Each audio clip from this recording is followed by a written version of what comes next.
본문 내용은 신앙생활 좀 하신 분들은 다 아는 스토리입니다. 이스라엘이 이제 왕정 시대가 돼서 처음 왕 이름이 사울이죠. 사울 시대에 아주 계속해서 이스라엘을 괴롭히던 한 종족이 있었어요. 지중해변에 블레셋이라고 하는 종족인데요. 이 사람들은 아주 호전적입니다. 그래서 제가 농담 비슷하게 밥 먹고 심심하면 전쟁하러 가는 민족이 블레셋입니다. 그만큼 싸우는 걸 좋아하던 종족, 부족이 이제 블레셋 쪽인데요. 초대 왕 때에 이스라엘과 블레셋이 이제 전쟁이 일어났습니다.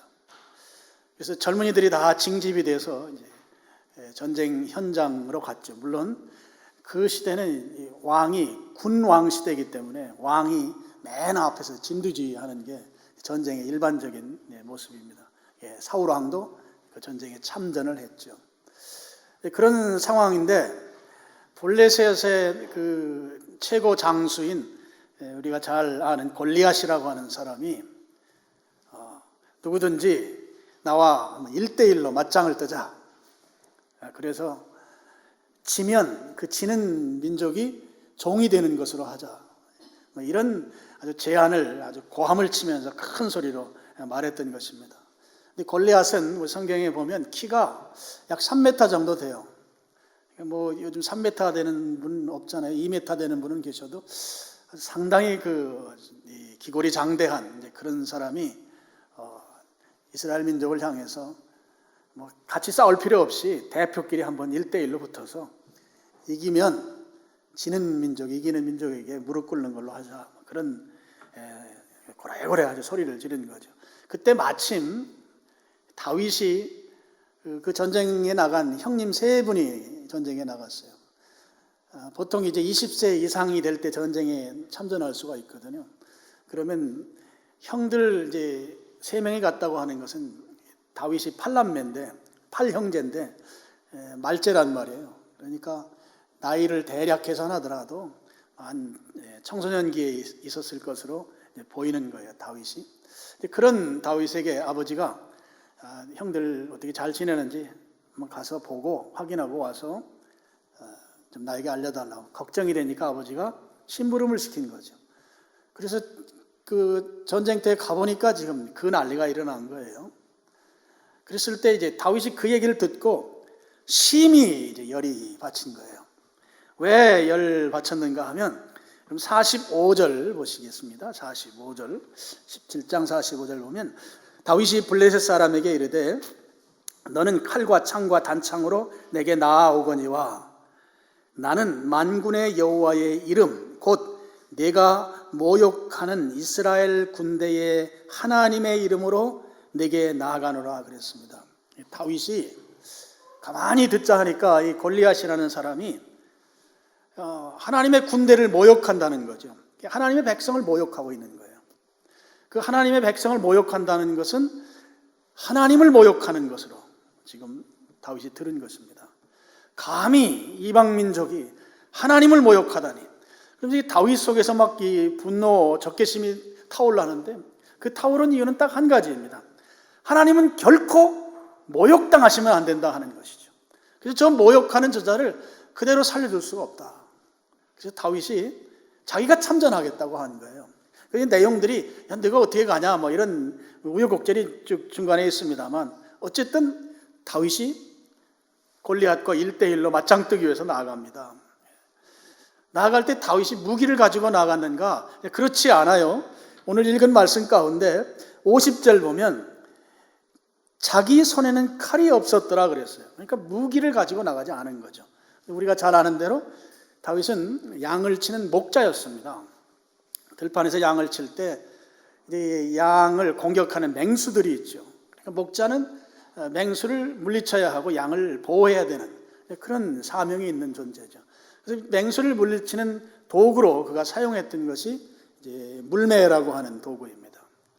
나무 막대기에 끈을 매달아서 돌을 그 안에 집어넣어서 막 돌려서 던지는 그런 도구죠. 자기가 평소에 사용하던 물매와 돌을 가지고 골리앗에게 나아갔습니다. 우리는 이미 성경의 스토리를 다 알고 있어요.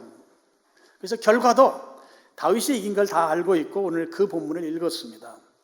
근데 만약에 다윗이 골리앗과 1대1로 맞짱 뜨기 위해서 나아간다 했을 때 실제 그런 상황 앞에 있다고 하면 그야말로 다윗은 정신이 나간 사람이에요. 무모해도 이렇게 무모할 수가 없는 행동을 지금 하고 있는 것이죠.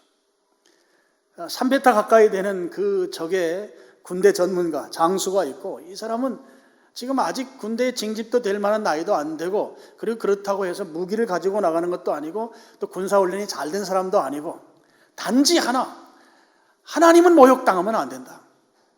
그 적개심, 그 분노감을 가지고 하나님을 모욕하는 저자를 처단하겠다고 하는, 그 어떻게 보면 믿음으로 따지더라도 이렇게 무모한 믿음이 없다 싶을 정도의 무모함을 가지고 골리앗에게 지금 나아가고 있는 것이죠. 이제 우리가 다윗이라고 하는 이 사람이 어떻게 이런 무모한 믿음을 가질 수 있었는가, 굉장히 궁금한 내용이 아니겠습니까? 아마 초등학생에게 가서 물어봐도 이 청소년기에 있는 다윗과 이 군대에서 잔뼈가 굵은 골리앗이 싸우면 누가 이기겠느냐 물어보면 아마 다 골리앗이 이긴다고 말할 거예요. 그리고 그거 상식적인 것이죠. 근데 우리가 볼 때 이 일반 상식으로 봐도 무모하고 믿음으로 보더라도 이렇게 무모할까 싶을 만큼 무모한 행동을 하는데, 도대체 다윗에게 그런 무모할이 많지 그 하나님이 모욕당하는 걸 견딜 수 없는 마음에서 직접 그 전쟁에 참전할 만한 그런 믿음이 어디에서부터 생겨나는가, 그런 믿음이 생겨난 계기가 무엇일까 하는 게 이제 중요한 내용입니다. 사무엘상 17장 34절부터 쭉 기록된 내용 가운데 그런 것을 우리가 알 수 있는 내용이 나오는데요. 특별히 37절 상반절을 보면 우리가 알 수 있습니다. 우리 그냥 읽고 지나가는 부분인데요. 37절, 또 다윗이 이르되 여호와께서 나를 사자의 발톱과 곰의 발톱에서 건져내셨은즉 나를 이 블레셋 사람의 손에서도 건져내시리이다, 이렇게 말하고 있습니다. 다윗이 그동안 살아오면서 사자의 발톱에서 또 곰의 발톱에서 자기를 건져내 주신 분이 계시다는 거예요. 37절 보면 그게 누구라는 거죠? 여호와께서 나를 건져내셨다는 것이에요. 하나님이 사자의 발톱, 곰의 발톱에서 나를 안전하게 지켜주셨다고 하는 그 고백을 하고 있습니다. 지금 이 말을 굳이 여기에서 하는 이유는 과거에도 다윗과 함께 하신 하나님, 그리고 그런 위험한 상황에서 나를 지켜주신 그 하나님이 오늘 지금 골리앗 앞일지라도 그 하나님께서 동일하게 역사하지 아니하시겠는가, 그런 결의를 나타내 보여주고 있는 것이죠. 맹수가 공격할 때 자기가 치던 양떼를 잘 보호하고 지켰던 경험이, 특별히 맹수의 공격을 잘 방어했던 경험이 다윗에겐 많이 있었던 것을 37절을 통해서 우리가 짐작해 볼 수 있습니다. 아마도 사람이 곰을 이길 수 없을 거예요. 특히 야생곰을 이기기는 불가능하죠. 더군다나 사자를 사람이 이긴다고 하는 것도 역시 불가능할 것입니다. 그런 자기 양을 지키기 위해서, 양을 보호하기 위해서 다윗은 목숨을 건 그런 상황들 가운데에서 양떼를 지켜냈던 사람이에요. 그런데 그런 상황들을 지나고 보니까 다윗이 이런 고백을 할 수밖에 없었던 것이죠. 여호와께서 나를 사자의 발톱과 곰의 발톱에서 건져내셨다 하는 거예요. 건져내셨다. 그동안 수많은 위기 상황, 또 위험한 상황에서 나를 구원해 주신 분은 여호와 하나님이시다라고 하는 고백을 하면서 지금 내 앞에 있는 저 골리앗에게서도 하나님은 예전에 나를 보호해 주시고 구원해 주셨던 것처럼 여전히 그렇게 일하실 것이다라고 하는 믿음이 생겨났다고 하는 것입니다. 하나님께서 그가 목자로 있을 때, 양을 칠 때, 여러분 유대인들에게 있어서 양 치는 직업, 특별히 필드에 나가서 양을 치는 이 직업은 가장 천한 직업 가운데 하나로 쳤어요. 그러니까 이 다윗은 가족들 가운데에서도 말째로서 그 일을 감당했던 거죠. 근데 아주 성실하게 그 일을 했던 것을 이제 알 수가 있어요. 목숨을 걸고 자기가 치는 양떼를 지켰던 그런 목자가 바로 다윗이었던 것이죠. 근데 그런 과정에서 사자의 발톱, 곰의 발톱에서 하나님이 건져주셨다. 구체적으로 하나님께서 어떻게 사자의 발톱과 곰의 발톱에서 다윗을 안전하게 지켜줬는지는 성경에 기록하고 있지 않기 때문에 우리가 그 구체적 방법은 알 수가 없지만, 원래 이런 경험을 한 사람들은 하나님께서 도우셨다, 하나님이 보호해 주셨다, 하나님이 지켜주셨다고 하는 걸 당사자는 압니다. 당사자는. 어떤 위기 상황이 있습니다. 어떤 위험한 상황이 있습니다. 어떤 이 죽음과 같은 어떤 사경을 그 위기 가운데 있는 그런 상황에서 하나님이 지켜주셔서, 하나님이 보호해 주셔서, 하나님이 인도해 주셔서 그 상황을 벗어났다고 하는 것을 주변에서는 가늠할 수 없을지 모르지만 본인은 안다는 거예요. 제가 그래서 상상을 하나 해봤어요. 곰은 나무를 잘 탑니다. 곰이 공격을 해와요. 그래서 곰을 방어하다가 곰에게 쫓기는 신세가 됐어요.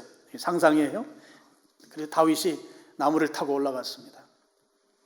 나무를 타고 올라가니까 곰도 뒤쫓아서 나무를 타고 쫓아 올라오는 것이죠. 그런데 곰이 올라오다가 어떤 나뭇가지 하나를 발로 밟았는데 그 나뭇가지가 부러지는 거예요. 겉은 멀쩡한데 속이 다 썩었던 것이죠. 그 떨어졌는데, 땅바닥에 떨어졌는데 마침 곰이 떨어지는 자에 뾰족한 돌 하나가 딱 있어서 급소에 딱 찔려가지고 더 이상 공격하지 못하고 그리고 사라졌을 수 있어요. 그때 나무 위에서 벌벌 떨고 있었던 다윗이 하나님이 나를 구해주셨다, 이렇게 말하지 않았겠냐는 말이죠. 겉으로 볼 땐 멀쩡한데 그 위에 곰이 올라서는 순간 부러져 내리면서, 또 부러져 내려다 마침 밑에 그 뾰족한 돌멩이 위에 떨어져서 어디에 찍혔을지 여러분 상상하시고, 어쨌든 하나님이 나를 구해주셨다. 당사자는 안다고. 당사자는 하나님의 인도하심 가운데 살아가면서 주변에서는 모를 수 있지만, 이 상황에서 하나님 나를 지켜주셨구나, 하나님 나를 보호해 주셨구나, 뭐 이런 경우도 생각해 볼 수 있어요. 사자에게 물맷돌을 던졌어요. 그런데 사자를 명중시키지 못하고 이 돌이 빗나간 거예요. 큰일 났다, 이제 사자한테 꼼짝없이 당하겠구나. 근데 그 순간에 사자가 점프를 하면서 그 물맷돌에 자기가 알아서 급소를 맞아주는 것이죠. 충분히 가능한 거예요. 그럴 때 이 다윗이 어떻게 말하겠어요? 하나님이 나를 구해주셨다. 하나님이.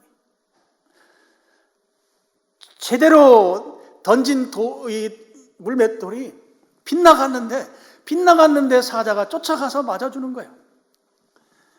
그런 일이 여러분에게 있기를 축복합니다. 그래서 내가 고백하는 것이죠. 하나님이 하셨다. 하나님이 나를 구해주셨다. 그래서 37절에 그렇게 고백하는 것입니다. 하나님께서 나를 구원해 주셨다는 것이죠. 여호와께서 나를 사자의 발톱과 곰의 발톱에서 나를 구해내셨는데 골리앗에게서 구해내시지 못할 하나님이 아니시다 하는 것입니다. 아니시다 하는 것이죠. 저는 이것을 경험신앙이라고 말해요. 경험신앙. 경험신앙이 더 큰 경험신앙을 낳습니다.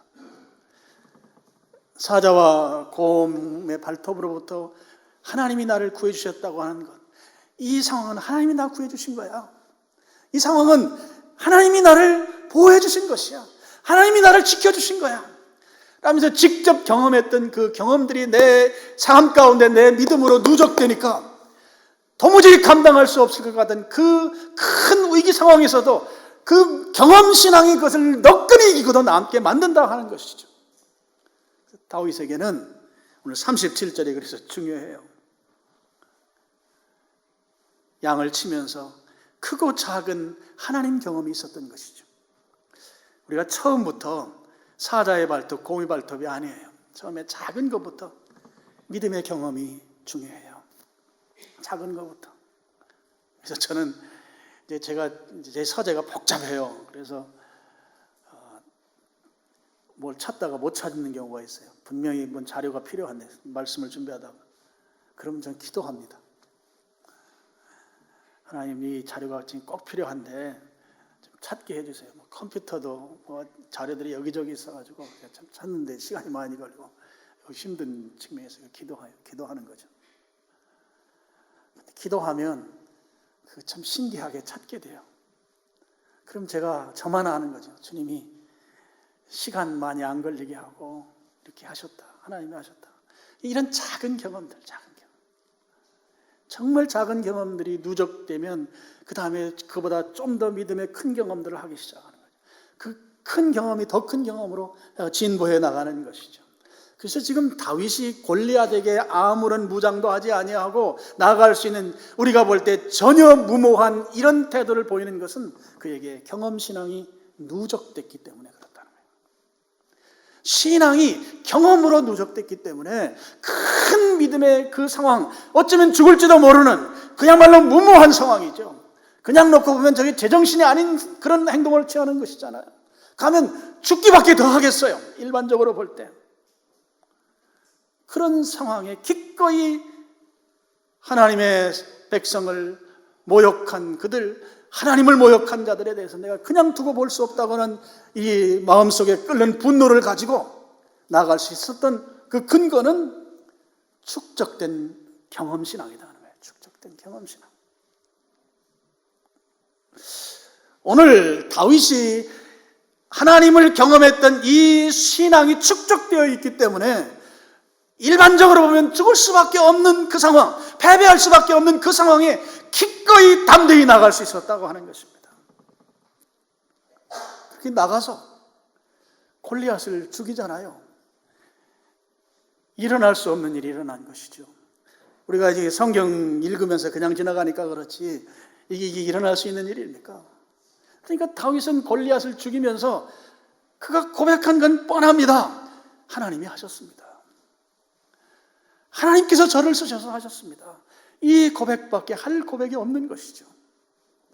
그래서 저는 이렇게 정리합니다. 여러분, 믿음이라고 하는 것, 신앙이라고 하는 것을 두 가지로 나눌 수가 있는데요. 하나는 지식신앙이라는 게 있어요. 지식신앙. 또 하나는 경험신앙이 있는데요. 지식신앙은 내가 귀로 듣고 또 머리로 알게 돼서 생겨난 믿음입니다. 듣고 내 지식으로 알게 돼서 내가 갖게 된 신앙이라고 하는 거죠. 주로 성경을 읽으면서 내 안에 생겨난 이 지식으로 가지고 있는 그런 알매 신앙이죠. 알매 신앙. 설교를 들으면서도 생겨날 수 있는 신앙입니다. 예를 들면 이스라엘 백성이 40년 동안 광야 생활하는데 그 사람들 심지도 않고 거두지도 않았어요. 근데 40년을 먹고 살았어요. 어떻게 먹고 살아요? 하늘에서 하나님이 직접 음식을 공급하신 거죠. 그게 만나라는 것입니다. 하나님이 직접 공급하시는 양식을 통해서도 살아갈 수 있구나. 내가 지식으로 가질 수 있습니다.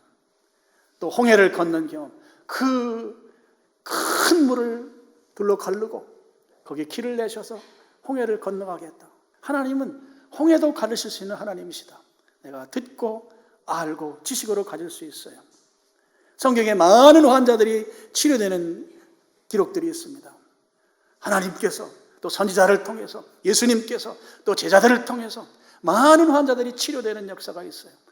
하나님은 환자를 치료하실 수 있는 특별한 능력을 가지고 계신 분이시구나. 하나님은 또 죽은 자도 살리신단 말이죠. 죽은 이도 살릴 수 있는 분이 우리 주님이시구나. 우리가 지식으로 가지고 있을 수 있습니다. 그런데 그 지식만 가지고 있으면 그냥 그것은 성경책 속에 있는 그냥 활자로 있는 그런 지식 수준에 머물고 많은 신앙으로 끝나는 것이죠. 역사가 일어나지 않는다는 것입니다. 그래서 이 역사가 일어나려면 반드시 그 신앙을 내가 경험해야 돼요. 이 경험신앙이라고 하는 것은 내 손으로 내 발로 확인하는 신앙인 것이죠. 그렇게 내가 직접 움직여서 갖게 되는 신앙인 것이에요. 머리로 알고 있는 지식으로 쌓이는 이 지식신앙이 내가 직접 발로 움직이고 손으로 직접 행할 때 그 속에서 하나님의 역사를 경험하는 것을 경험신앙이라고 하는 것입니다. 내가 그래서 먹고 살 것이 도무지 없을 때 하나님께 기도하면 내가 알지 못하는 곳에서 나에게 만나를 보내주셔서 오늘 21세기의 만나를 내가 이런 식으로 경험하고 경험하는 경험. 이 모세가 광야 시대에 40년 동안 하늘에서 하나님이 직접 주셨던 그 만나가 오늘도 여전히 내게 만나러 올 수 있다고 하는 이 경험이 중요하다는 말이에요. 경험이. 오늘날도 내 앞에 홍해가 있을 수 있어요. 도무지 한 발짝도 앞으로 나갈 수 없는 그 창일한 홍해바다 앞에 있는데 하나님께서 이 홍해를 갈라주셔서 내가 거기로 직접 지나갈 수 있도록 만들어준 현대의 홍해를 경험하는 거예요. 경험. 내가 직접 걸어가고 직접 갈라주신 그 홍해를 경험하는 이 신앙이 오늘 우리에게 필요하다고 하는 것입니다. 이런 것들이 쌓일 때에 오늘 골리앗을 때려눕힐 수가 있다고 하는 것이죠. 다윗은 사자의 발톱에서 그 경험했고 곰의 발톱에서 그 경험을 한 것이죠. 그래서 경험신앙이 골리앗을 때려눕히는데 아무런 무기를 가지고 가지 아니해도 능히 골리앗을 때려눕힐 수 있다고 하는 이 믿음으로, 이 경험신앙으로 나갔다 하는 것입니다. 주님께서 원하시는 신앙은 지식신앙에 머무르는 것을 원하지 않습니다. 지식신앙이 나쁜 신앙이 아니에요. 지식신앙이 기반이 될 때 경험신앙으로 나갈 수 있어요. 이 둘은 서로 다 연결되어 있는 것이에요. 내가 가진 이 지식신앙이 오늘 내 앞에서 실제 일어나는 신앙, 이걸 경험신앙이라고 한다는 것이죠. 그래서 이 경험신앙은 어느 날 갑자기 큰 경험신앙을 우리가 할 수 없어요. 작은 것부터 시작하는 것입니다. 여러분, 성경의 창세기 보면 그 요셉이 나오죠. 야곱의 아들 요셉, 야곱의 12형제 가운데 11번째 아들이에요. 애굽으로 형들이 팔아넘깁니다. 매매한다는 건 이 종이 됐다는 것이죠. 종의 신분이 됐어요. 얼마나 힘들고 어렵고 배신감을 느꼈겠습니까? 근데 그런 구차함 속에서 이 요셉의 그 일생을 쭉 보면 그는 경험신앙으로 살았어요. 경험신앙으로. 노예가 됐을 때도, 어디에 집에 하인이 됐을 때도, 또 감옥서에 잡혀 있을 때에도, 또 왕의 꿈을 해석해 줄 때에도, 그때도 여전히 그는 경험신앙 가운데에서 그가 그 어려운 과정을 지났다는 것이죠. 그렇게 경험신앙이 누적되니까 나중에는 애굽의 2인자인 총리 자리까지 오르게 되고, 그거보다 더 중요한 것은 가뭄이 들었을 때 자기 민족을 구원하는 일에 그가 쓰임받았다고 하는 것이죠. 창세기 45장 5절 7절 말씀을 한번 보시겠습니다. 앞에 스크린 보시고 제가 읽겠습니다. 당신들이, 이건 이제 요셉이 자기 형들에게 하는 말이에요. 형들이 나를 이곳에 팔았다고 해서 근심하지 마소서, 한탄하지 마소서. 지금 전세가 완전히 역전된 거거든요. 왕년에 노예로 팔아넘겼는데 지금은 애굽의 최고 그 권력자가 되어 있는 동생을 지금 보고 있으면서 형들이 그때 자기들 팔아넘겼던 그것에 대한 보복을 할까 두려워 떨고 있는 상황이에요. 근데 근심하지 말라는 거죠. 한탄하지 말라는 거죠. 그러면서 그 다음 말이 중요해요. 하나님이, 이게 경험신앙자만 할 수 있는 표현입니다. 하나님이 생명을 구원하시려고 나를 당신들보다 먼저 애굽에 보내셨나이다. 경험신앙인만이 할 수 있는 말이다 말이에요. 7절 같이 읽겠습니다. 하나님이 큰 구원으로 당신들의 생명을 보존하고 당신들의 후손을 세상에 두시려고 나를 당신들보다 먼저 보내셨나니. 이 경험신앙을 가진 사람들은 어떤 일이 이루어졌을 때 하는 고백이 동일합니다. 이 일을 하나님이 하셨습니다. 이렇게 고백해요. 오늘 요셉이 그렇게 고백하고 있습니다. 요셉이 총리가 될 때까지 얼마나 힘든 과정을 겪었습니까?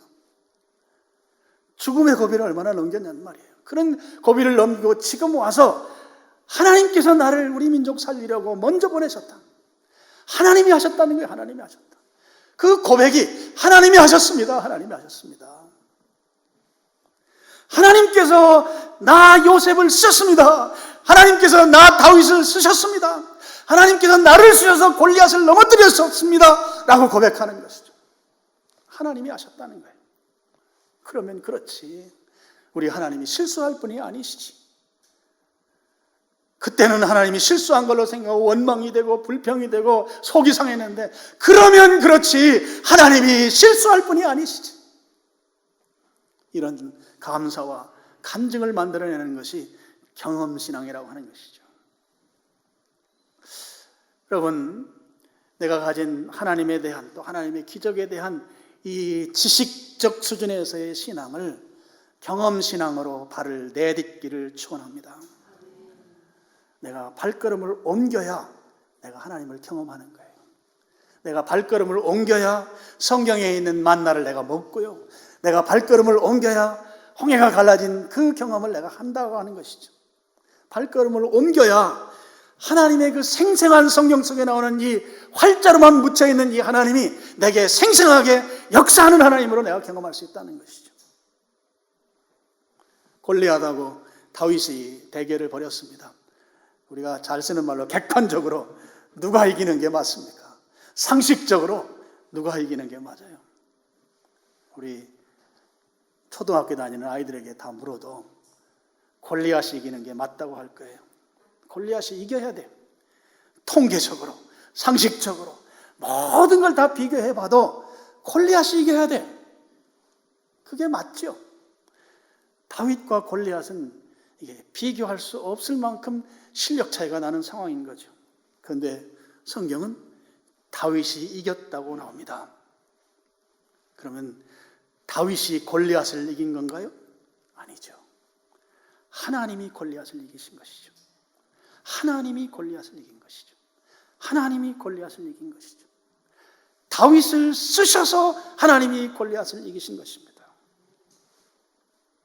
하나님께서 다윗을 쓰셔서 골리앗을 이기셨다는 거예요. 그래서 다윗은 예, 맞습니다, 하나님이 하셨습니다, 하나님께서 저를 쓰셔서 감사합니다. 그럼 하나님이 왜 다윗을 쓰셨을까요? 이유는 단 한 가지, 경험신앙이 있기 때문에 쓰신 거예요. 경험신앙으로 그가 축적되어 있었기 때문에 하나님이 그를 쓰셨다는 것이죠. 경험신앙이 있어서 하나님이 다윗을 골리앗 때려눕히는 데 쓰신 것이다 하는 거예요. 여러분, 이제 우리가 11월 17일 날 조이풀 데이라고 하는 걸 합니다.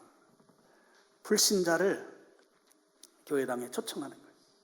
그래서 그가 복음을 듣게 하고 예수님 믿게 만드는 행사를 저희가 매년 하고 있어요. 올해도 합니다. 11월 17일 날 불신자 초청하는데, 이제 우리 성도님들이 생각할 때 내가 초청하려고 하는 대상이 골리앗 같은 존재일지도 모르겠다는 생각을 제가 합니다. 그래서 이 말씀도 그래서 같이 오늘 나누는 거예요. 도무지 넘어질 것 같지 않은 골리앗, 도무지 내가 감당할 수 없는 골리앗, 내가 골리앗 같은 저 양반을 예수님 믿게 해야 되겠는데 내가는 도무지 예수님께로 끌어올 수 없는 그런 골리앗, 이러저러한 방법으로 그에게 내가 귀띔도 해봤지만 도무지 바늘 하나 들어갈 것 같지 않은 튼튼한 이 교회에 대한 부정적 시각과 그 방어 논리를 가지고 있는 저 사람 골리앗, 그 골리앗 같은 존재. 그래서 나는 그에게 도무지 접근할 수 없을 것 같은 그런 골리앗 같은 그 사람. 그래서 나는 할 수 없을 것 같습니다. 이렇게 생각하면 그건 이제 지식신앙이에요. 지식신앙. 지식신앙으로는 골리앗을 이길 수 없어요. 지식신앙은 그냥 성경책 오늘 사무엘상 17장에 나와 있는, 여기 그냥 활자로 적혀 있는 그 다윗만 경험한 그 사건으로 그냥 묻히는 것이에요. 지식신앙이에요. 오늘 이 시대에 우리가 다윗이 되어야 할 것이죠. 다윗이 돼서 경험신앙으로 골리앗을 만나야 합니다. 골리앗을 찾아가야 하는 것이죠. 하나님께서 골리앗을 넘어뜨릴 것에 대한 확신과 믿음을 가지고 가야 하는 것입니다. 그 경험신앙에 필요한 것이다 하는 것이에요. 다윗이 성경책에 나오는 BC 한 1000년경에 이 땅에 살았던 그 다윗이 아니라 2019년을 사는 다윗이 되자 말이에요. 다윗이. 그래서 오늘 내 앞에 있는 골리앗을 무너뜨리자 하는 것이죠. 그 사람 절대 안 됩니다. 제가 한두 번 시도해 본 게 아닌데요. 될 수가 없습니다. 라고 여겨지는 그 골리앗에게 여러분 전화를 누르시기 바랍니다. 그리고 밥 먹자고 커피 마시자고 약속을 잡기 바라요. 내가 하면 나는 불가능할지 모르지만 하나님이 나를 쓰시면 골리앗은 넘어지는 것입니다. 내가 골리앗 나는 도무지 안 돼 하고 그냥 있으면 그냥 하나님을 경험할 수가 없어요. 하나님 경험이 안 되는 것이죠. 그래서 내가 직접 발을 옮기는 거예요. 만나자고 연락해야 돼. 그리고 교회에서 주는 선물을 가지고 가셔서 우리 목사님이 그냥 막 사무쳤는지 교회만 가면 맨날 이 얘기 하는데 내가 미안해서 내가 못 듣겠다. 우리 성도님들한테 미안해요. 사실 이런 얘기 자꾸 하면 덜 좋아하는 거 제가 다 알아요. 근데 또 한편으로 생각하면 내가 신앙생활 10년, 20년, 30년, 40년, 50년, 60년 했는데 주님 앞에 제대로 한 사람이라도 끌어다 놓은 사람이 있나 그것도 한번 생각해 보세요. 저도 마찬가지예요. 저도 이거 이렇게 해마다 11월 달에 이 행사를 하는데 저도 좀 고집이 센 사람 가운데 하나예요. 이런 거 계속 하는 거 보면 잘 되지도 않는데. 근데 이거 하나면 뭐 할 거예요 또? 불신자를 신자 되게 하는 이 일이 우리 생명같이 해야 될 일이거든요. 내 속에 생명이 있으니까 그 일을 해야 되는데 근데 이게 우리가 잘 안 되니까 아이고 목사님 올해는 그냥 건너뛰시지 막 이렇게 마음 드시는 분들도 계실 것 같아요. 계실 것 같으면 계셔요. 제가 저한테 와서 얘기를 했으니까 제가 알아. 근데 이거 해야 돼요. 내가 예전에 그런 말 했어요. 불신자 예수님 믿게 안 만들면 천국으로 오라고도 안 한다고. 천국 못 불러. 그러니까 또 어떤 분은 좋아하더라고. 그럼 오래 살겠네. 예, 오래 살아요. 오래 산다고. 오래 살고 싶으면 전도 안 해도 돼. 근데 또 너무 오래 살면 또 후손들이 지청구하니까 축복받으면 갈 때 또 가야 또 그게 또 감사한 일 아니겠어요? 지식신앙에 머물지 말고 지금도 골리앗은 넘어진다. 어떤 신앙에 의해서? 경험신앙에 의해서. 하나님이 나를 쓰시면 나는 골리앗을 넘어뜨릴 수가 없어요. 근데 하나님이 골리앗을 넘어뜨린다고. 대신에 나를 쓰시는 거예요. 어떤 나를? 경험신앙을 가진 나를 쓰신다고. 경험신앙을 가진 나. 그래서 도전하는 거예요. 그럼 하실 거죠? 제가 정말 통곡이 나와요. 통곡이.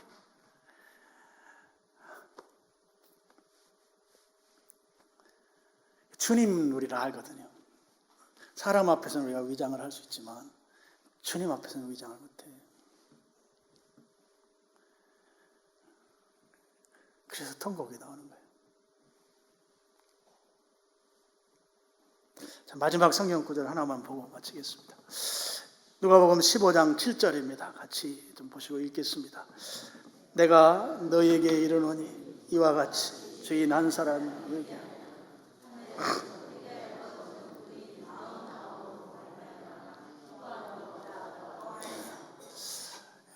결론으로 제가 드리고 싶은 말씀은 우리가 살아가면서 주님 기뻐하는 일이 있잖아요. 그죠? 그 중에 하나가 회개시킨 한 영혼 때문에 주님이 기뻐하는데, 거기에 내가 다윗처럼, 골리앗 넘어뜨린 다윗처럼 역할자로 쓰임 받는다면 주님이 얼마나 기뻐하실까? 내가 언제 주님을 기쁘시게 해드린 적이 언젠가? 근데 주님이 분명히 기뻐하신대요. 죄인 한 사람 회개하면 막 비교해놨어요. 99대 1로. 의인 99보다 그것 때문에 내가 더 기쁘다. 오늘 우리가 직접 발로 움직이면, 직접 손으로 행하면 골리앗이 넘어집니다. 너무 산같이 여기지 말고 내가 직접 핸드폰 전화 누르고 약속해서 식사 같이 하고 커피 마시고 교회에서 준비한 선물 가지고 가서 11월 11일 날 좀 와라. 우리 목사 불쌍하지도 않은가? 읍소 작전 하셔도 돼요. 제가 여러분 그런 예전에 말씀드렸나요? 제가 개척교회 할 때 2층 상가에 있었어요. 이 구두를 신고, 특히 여자들 구두 신고 막 딱딱딱 소리가 나요. 근데 예배당 안에 있으면 그 소리가 들려요. 그럼 제가 그렇게 기도했어요. 하나님, 내가 물구나무를 서서라도 내가 1시간 예배를 드리겠습니다. 저 발자국 소리 이쪽으로 좀 데리고 이렇게 인도해 주세요.